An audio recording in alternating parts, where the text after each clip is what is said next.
Well, hey everybody, it's Mr. Schauber, and welcome to part three of our baseball presentation. In this one, we'll focus on the 1950s and 1960s. Some of the greats of all time played during this decade, and let's take a look at them. What better way to start than with Yogi Berra, the legendary catcher and occasional first baseman for the New York Yankees. He's considered one of the great catchers of all time. Hit for average 285 is a great average for a catcher, by the way. And so he hit for average, he hit for power. He was as clutch as they came. You needed a 2-out RBI with a guy in scoring position. Yogi Berra was your man.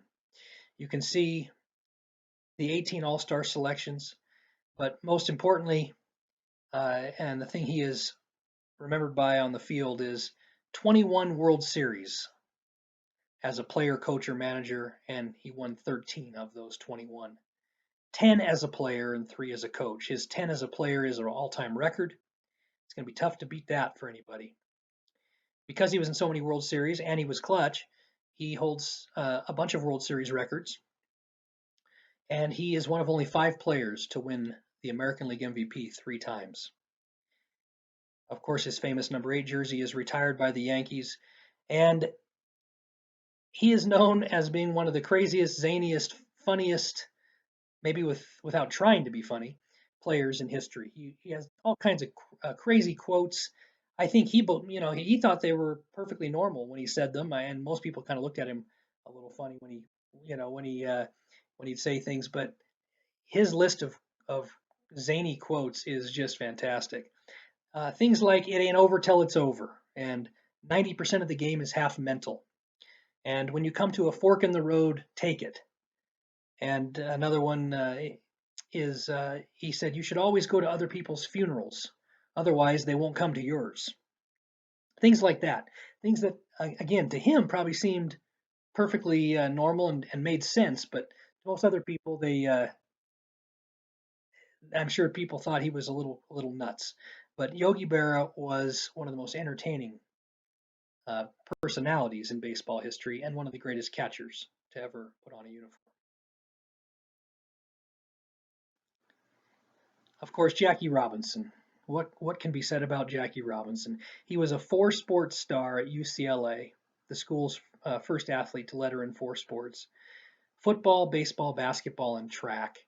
And he even said that baseball was probably his worst sport. And yet, he later became a Hall of Fame Major League Baseball player.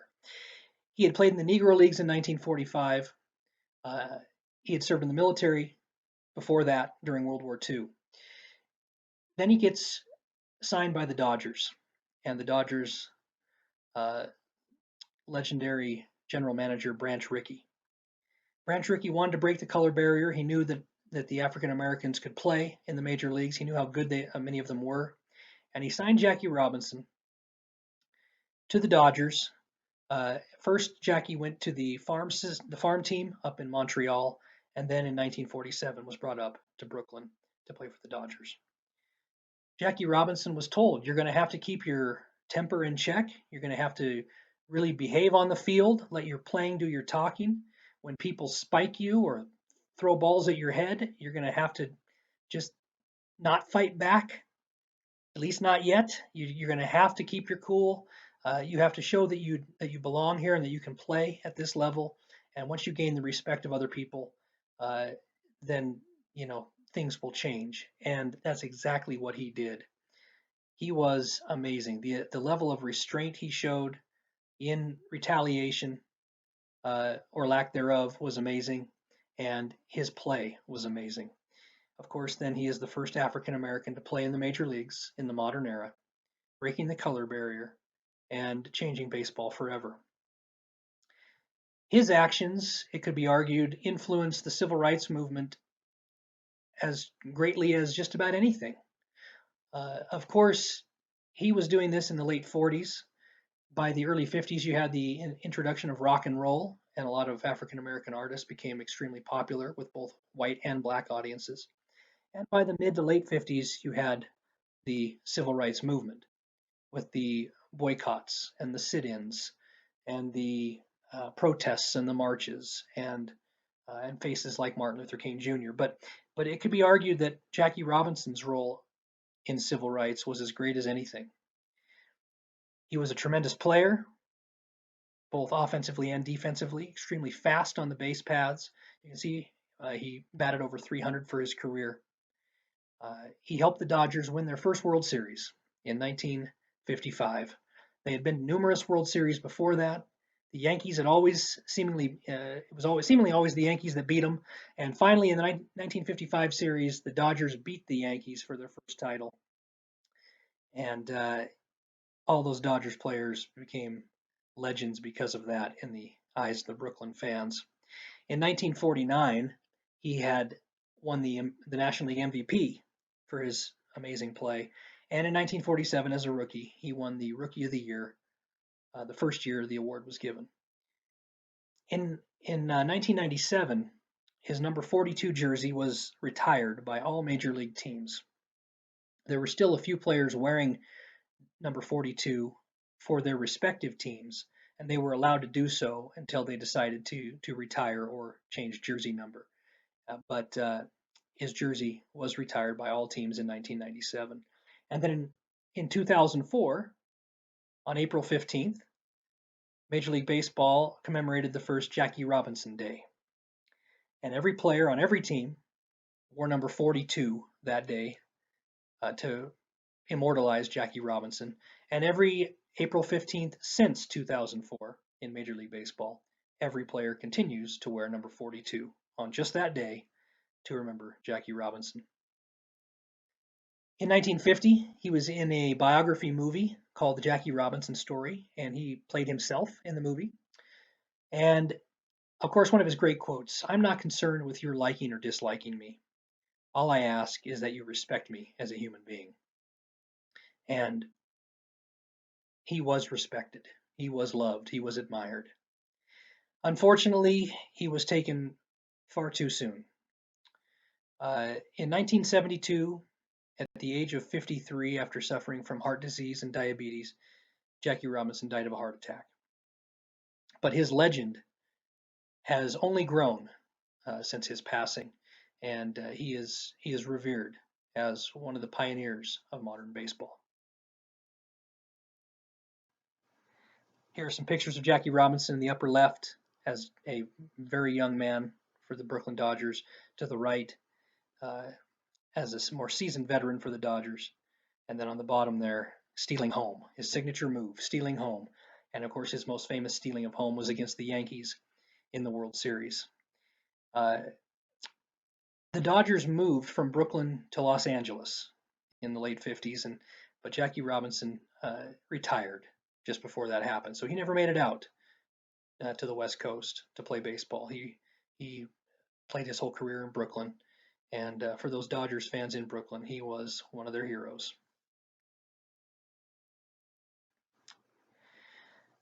One of the greatest all-around players of all time was Mickey Mantle.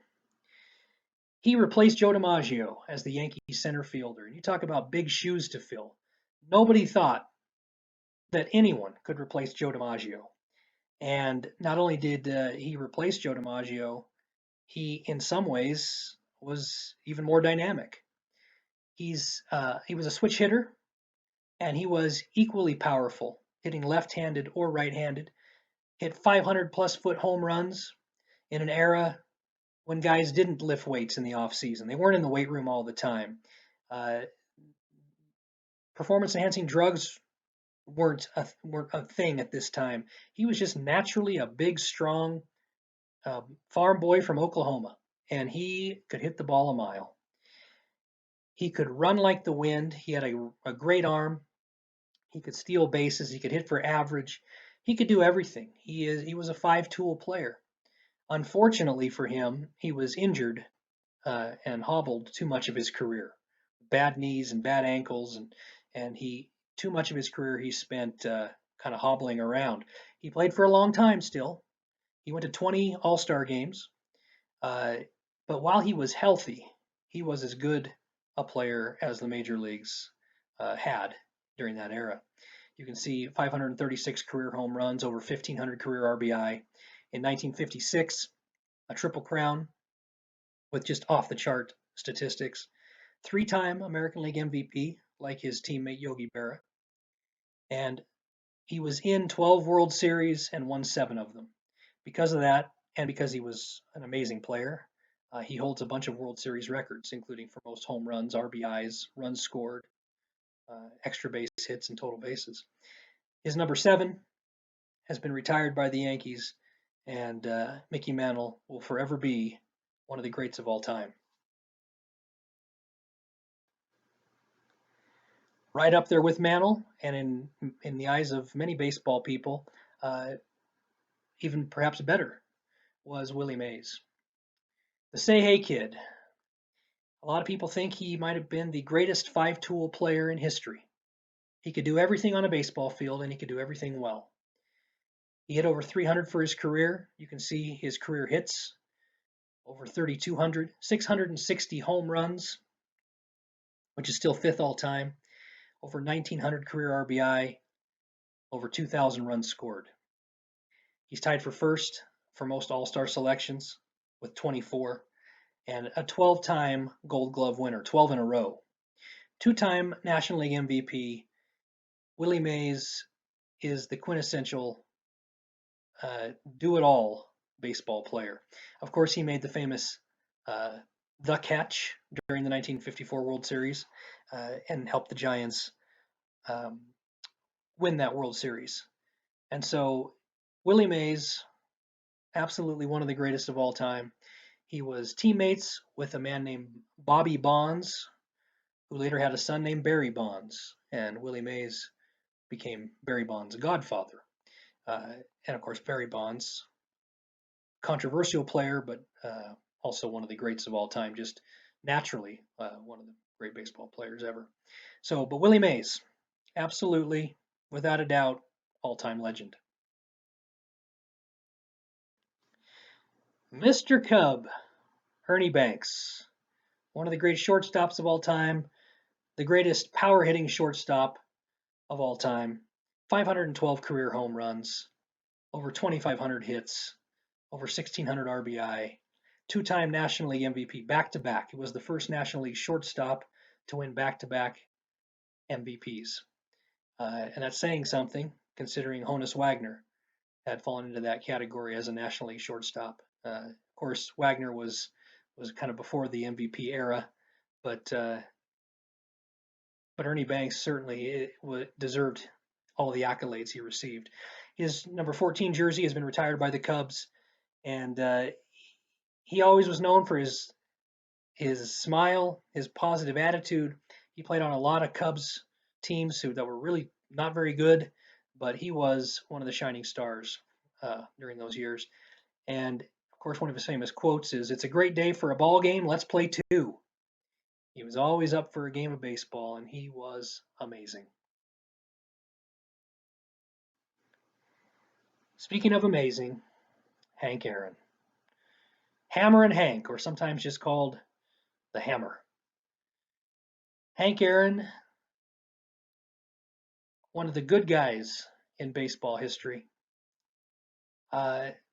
He played in the Negro Leagues before he came up to the major leagues, and by his last major league season, he was the last Negro League player to be on a major league roster. He, like Willie Mays, like Mickey Mantle, could do everything on a baseball field. He was not flashy. He was not necessarily, looking for media attention. He wasn't looking for the spotlight. He just let his consistent play do his talking for a lot of years. You can see he batted .305 for his career, over 3,700 hits. He's third all time in that. 755 career home runs, just second all time. He's first all time in RBI, 2,297, and tied for fourth all time in runs scored, 2,174. Tied for first with Willie Mays and Stan Musial with 24 All-Star selections.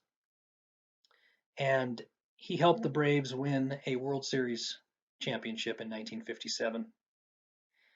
You can see his consistency is second to none. From 1955 to 1973, he hit 24 or more home runs every year. And he's the only player to hit 30 or more home runs in a season at least 15 times. He was consistent. You knew what you were going to get with Hank Aaron. Every year he was going to be healthy. He was going to play almost all the games. He was going to hit a certain amount of home runs. He was going to drive in runs. He was going to do everything on a baseball field to help you win. That World Series title year in 1957, he also won the MVP of the National League. And his jersey is retired by both the Atlanta Braves and the Milwaukee Brewers because the Braves had been in Milwaukee when Aaron played there for most of his career. So his number 44 jersey is immortalized for those two franchises. You can see his records, his major league records: total bases, extra base hits, 17 straight seasons with at least 150 hits, and his RBI. Truly amazing. One of the humble, good men in Major League Baseball history. Harmon Killebrew. Harmon Killebrew was a beast at the plate. He hit bombs. He hit home runs. 573 of them, in fact, which is still 12th all time. When Killebrew retired, he was second in all-time American League home runs, next to only Babe Ruth. And he led the American League all-time for home runs by a right-hander when he retired. So he was a prodigious home run hitter with shots, going 500 plus feet. You can see he hit at least 40 home runs in a season 8 times. Very consistent that way. Over 1,500 career RBI. He was the first of only 4 batters to hit a ball over the left field roof and completely out at Detroit's old Tiger Stadium. And as famous as he was on the baseball field, his legend has lived on and grown. Whether people realize it or not, he is the Major League Baseball logo. Just as Jerry West is the logo of the NBA, Harmon Killebrew is Major League Baseball's logo. And so every time we see that depiction in the red, white, and blue of a batter ready to hit a ball, that is Harmon Killebrew.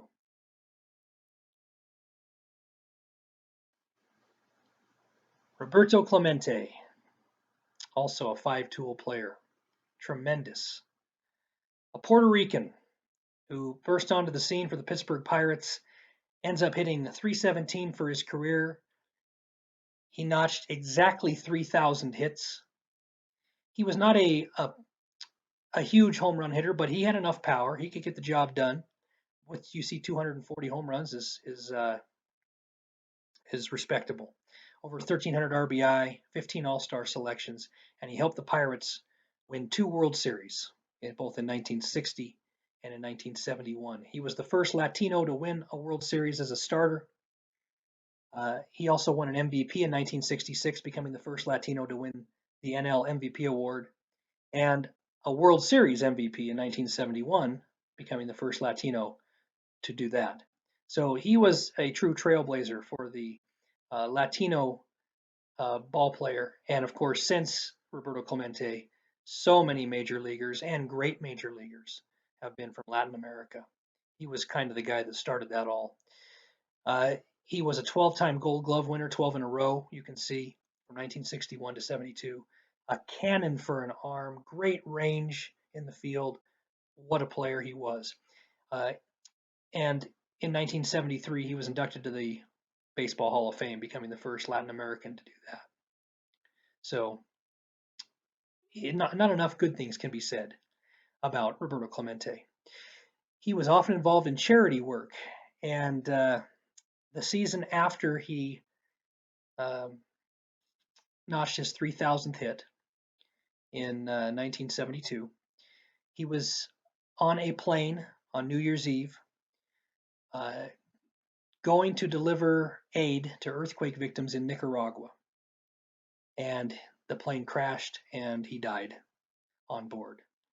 So his career was cut a little short. Of course, his life was cut short. But he went down and continues to be an all-time legend in Major League Baseball. What a great athlete, what a great player, and what a great person. Sandy Koufax, one of the most dominant pitchers in Major League Baseball history. And yet his career is so interesting. When he first started, he was a little wild. He hadn't really honed his skills uh, anywhere near what they would become. And some people thought he may not stick around in the major leagues. And it was almost like the light switch just turned on one day, and he went through a period of a half dozen years where he was as dominant as any pitcher has ever been. Unfortunately, he had to retire at the peak, the prime of his career, when he was only 30 years old due to arthritis in his left elbow. Being a left-handed pitcher, the arthritis got so painful that he was forced into premature retirement. And because he retired so early, he was the youngest guy ever to be inducted to the Hall of Fame. He was only 36 years and 20 days old when that happened in 1972. So by 1966, basically, by the end of the 66 season, he was pretty much done. And but you can look at his statistics; they're just off the charts. Almost a 2-to-1 wins to losses ratio, a 2.76 career ERA, almost 2,400 career strikeouts, 7 All-Star selections. He helped the Dodgers win 4 World Series championships between 1955 and 1965. He was baseball's first 3-time Cy Young Award winner, 1963, 65, and 66. He was the National League MVP in 1963, the year he won his first Cy Young Award. And each year he won the Cy Young Award, he was also the National League Triple Crown winner for a pitcher, leading the league in wins, ERA, and strikeouts. He threw 4 career no-hitters, he was the first guy to do that, and he threw 1 perfect game as well in 1965. He's one of only 2 pitchers to have more strikeouts than innings pitched. Nolan Ryan's the only other guy to do that. And Sandy Koufax was just unbelievable. Hitters were afraid to hit against him. They just, his curveball was amazing. His fastball was a laser beam. He had pinpoint control. One batter is famously quoted as saying, I could get 4 strikes against that guy. It wouldn't do me any good. And he was just that incredible and that overpowering. So Sandy Koufax, absolutely one of the all-time legends on the mound. Bob Gibson is also one of the most dominant pitchers in history. Pitching for the St. Louis Cardinals, Gibson was a fireballer who used both sides of the plate. He intimidated batters. He threw inside. The plate was his, and he was not going to let any batter crowd it too much or think it was theirs. You can see his below 3 for a career ERA, over 3,000 strikeouts. He also helped the Cardinals win 2 World Series, 1964 and 1967, and he was the MVP of both of those World Series. He was a 9-time Gold Glove winner. He was a great athlete, fielded his position, and speaking of great athlete, he had played for the Harlem Globetrotters before joining the St. Louis Cardinals. He decided on a Major League Baseball career over potentially an NBA career. He was just all around awesome. He was the 1968 National League MVP winner, as well as the Cy Young Award winner that year and in 1970.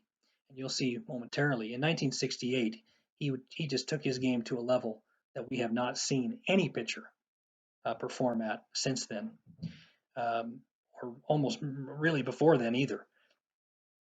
His number 45 jersey is retired by the Cardinals, and he was named to Major League Baseball's All-Century team.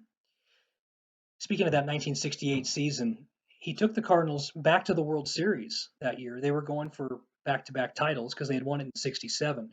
They ended up losing the 68 series to the Detroit Tigers.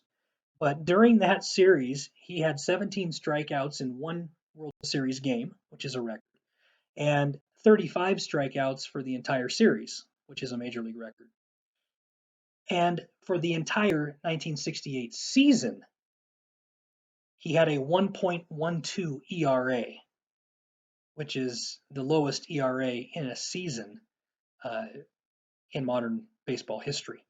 And so Bob Gibson was, like I said, intimidating, a fireballer. The mound was his, the plate was his. He didn't care if batters didn't like it, and there wasn't much they could do about it because you weren't going to charge the mound against Bob Gibson unless you wanted to get your bell rung. And so he was he was awesome. Carl Yastrzemski, the Yaz. Yaz was a hero, an idol, an icon in Boston for many years. Never won a World Series, unfortunately. He was playing for the Red Sox during the curse of the Bambino years, right? But you can see he's ninth all time in career hits, 452 home runs. First player in the American League to have at least 3,000 hits and 400 home runs. That's quite an accomplishment if you think about it. Over 1,800 RBI, 18 All-Stars, 7 Gold Glove Awards, and in 1967, he won the American League Triple Crown, and of course the MVP of the league that year as well. He grew up in a Polish family. He was bilingual, kind of an interesting guy. And in high school, he already proved what an athlete he was. He went to high school in Long Island, and he broke the Long Island high school basketball scoring record, previously held by Jim Brown, the football great. So he was a great basketball player, and then he went on to become a Hall of Fame baseball player. Pete Rose. Oh, Pete Rose. One of the greatest players of all time, one of the feistiest, nicknamed Charlie Hustle for just, he'd get a walk at home plate and run down to first base. He was always diving headfirst into bases, would run over catchers if they were blocking the plate when he was going home. You can see he played from 1963 to 1986, extremely consistent. He stayed healthy. He played just about every position on the field that you could. Played first, second, third. Played in the outfield. He played most of his career for the Cincinnati Reds, but also played for the Philadelphia Phillies and the Montreal Expos. He also managed the Reds from 1984 to 1989, and you can see he didn't retire as a player until 1986. So for a few of those years that he was managing, he was also playing for the Reds. A career 303 hitter. You can see his career hits, and you'll see in just a moment he is first all-time. He is still sixth all-time in runs scored, and 17 All-Star selections. He won 3 World Series back-to-back in the 70s with the Reds, the Big Red Machine, and in 1980 with the Philadelphia Phillies. He was the MVP of the National League in 1973. But tragically, he was banned from baseball for gambling on baseball while he was managing the Reds. That is a strict no-no, a taboo in baseball, is that if you're involved in the game, you do not bet on the game. Of course, we saw that really come into sharp focus in the 1919 World Series with the Chicago White Sox team, and that was known as the Black Sox scandal. And 8 players, 8 of them, got banned from baseball for life for betting on the World Series, throwing the World Series. Well, Pete Rose was also banned for betting on baseball. He has still not been reinstated. Each time a new commissioner is appointed for Major League Baseball, Pete Rose has tried to get that commissioner to reinstate him, but it hasn't happened yet. Of course, his numbers certainly merit him being in the Hall of Fame, but as long as he is banned from baseball, he will not get into the Hall of Fame. You can see his records. It takes up a whole page. This is incredible, partly because he played for so long. But you can see most career hits, most games played, most at-bats. He made the most outs, but also recorded the most hits. Most singles. He was a singles and doubles hitter mainly. He was a switch hitter, and so he's got all kinds of records for switch hitting. Most seasons of 200 or more hits. He had 10 of those, and that's a shared record he has. Most seasons with 150 or more games played, 17. He managed to stay healthy. He was very durable and dependable, and this helped him contribute to all of his records. He's the only player in Major League history to play more than 500 games at 5 different positions: first base, second base, third base, and 2 outfield positions. It's incredible. And then you can see his National League records off to the right that he has as well. Unbelievable. Great player.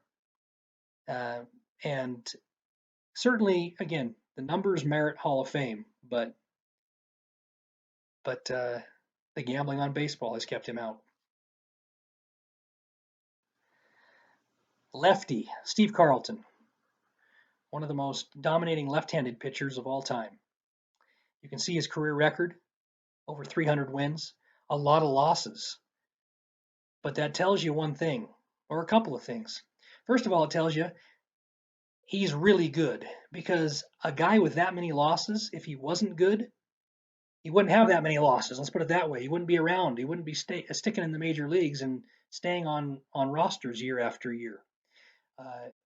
Another thing that those amount of losses tell you is that he played on a lot of bad teams. But with his win total being over 300, it also tells you he was extremely good and could be very dominant. In fact, he has the second most lifetime wins of any left-hander and is 11th on the all-time win list for pitchers. A career 3.22 ERA is amazing. Over 4,000 strikeouts. He has the second most career strikeouts of any left-handed pitcher, next to Randy Johnson, and is 4th on the all-time strikeout list. So that tells you how great he was. 10 All-Star selections, 3 World Series championships. One in 1967 with the Cardinals as a teammate of Bob Gibson. One in 1980 with the Philadelphia Phillies as a teammate of Pete Rose. And one in 1987 with the Minnesota Twins. He was not on the World Series roster. He was a much older pitcher by then, but he was part basically of 3 World Series championships, though. Pretty cool. With 3 different teams. 4 National League Cy Young awards. He was the first pitcher to win 4 Cy Young awards. Sandy Koufax was the first with 3. Steve Carlton was the first with 4. His devastating pitch was his slider. He had a really good fastball, but his slider was what got outs. Guys knew it was coming, and they could not hit it. And that is the sign of a pitcher who's in just another world. If you know what's coming and cannot hit it, that's pretty amazing. I love that stat on the bottom. He holds the remarkable record of accounting for nearly half, 46% of his team's wins in a season, when he won 27 games for the 1972 Phillies, who won only 59 games all season. That's how good he was. He won 27 games. The team only won 59. That tells you he was winning games 1-0, 2-1. I mean, he couldn't afford to give up more than a run or two, or else he probably wouldn't win. So that's how good he was. Amazing pitcher, and you don't see stuff like that very often in Major League history. Speaking of intimidation on the mound, and we've talked about a few of them in this presentation: Sandy Koufax, Steve Carlton, Bob Gibson. But Nolan Ryan, the big farm boy from Texas, you can see he played from 1966 to 1993. His career included parts of the 60s, 70s, 80s, and 90s. Imagine that, 4 decades. And he played for the Mets, the California Angels, the Houston Astros, and the Texas Rangers. So his 27 seasons are more than any other player in modern baseball history. Only Cap Anson, the first guy we talked about on the very first presentation, played that long. Nolan Ryan was known for his blazing fastball, which regularly hit 100 miles an hour, as well as his devastating 12-6 curveball. Imagine 12 and 6 on a clock, and that's what his curveball looked like. It would start out at 12 and end up at 6. He also threw a changeup, and pitchers like him just don't come around ever. I mean, who pitches for 27 seasons? Who's in good enough shape? Who keeps himself in good enough shape? Who's got the body to withstand all that wear and tear? And Nolan Ryan did. He was just amazing. Um, but yeah, his fastball, curveball, and his changeup were. Can you imagine being a hitter and trying to guess what's coming? That is just crazy. Catchers that caught him would say his fastball looked like a marble out of his hand. It was like a laser coming across the plate. You can see his career record, similar to Steve Carlton. He won over 300 games and lost a bunch of games. That tells you that he was on a lot of bad teams himself. He regularly lost games 1-0, 2-1, 3-2. The teams he was on were usually not very good, but he was awesome. 3.19 career ERA. He is the all-time major league record holder for strikeouts as well as walks. He was a little wild. He kept hitters off balance, and that can be a bad thing, or it can be sometimes a good thing. Like we said before with Sandy Koufax, Nolan Ryan and Sandy Koufax are the only two pitchers in the Hall of Fame with more strikeouts than innings pitched. Nolan Ryan also has the major league record of 7 career no-hitters. And he's tied with Bob Feller for 12 career one-hitters. Think about that. That's just incomprehensible almost, that a pitcher would have 7 no-hitters and 12 one-hitters. His only World Series title came in 1969 with the Mets, the amazing Mets. And it's awesome that he won at least one World Series for how great and how much of a legend he was. On the right-hand side, look at that. He is the only Major League Baseball player to have his jersey number retired by 3 different teams: Los Angeles Angels of Anaheim, the Houston Astros, and the Texas Rangers. And of course, Jackie Robinson's number 42 is retired by all Major League teams, but Nolan Ryan's the only player to have it by 3 different teams in that way. And he's the only pitcher in Major League history to have struck out 7 pairs of fathers and sons. That's how long he played. 27 seasons. He struck out the dad, and then 20 years later, he'd strike out the son. That's incredible. There's only one Nolan Ryan.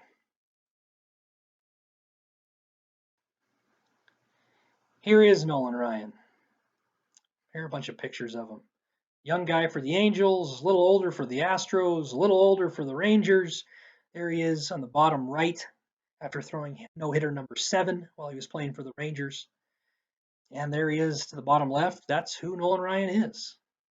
He's a Texan through and through. He's a farm boy, and he is a tough, tough guy. In fact, on one of the other presentations, we talked about how Bob Feller had the second fastest pitch ever recorded at 107 plus miles an hour. The fastest pitch ever recorded was by Nolan Ryan at almost 109 miles an hour.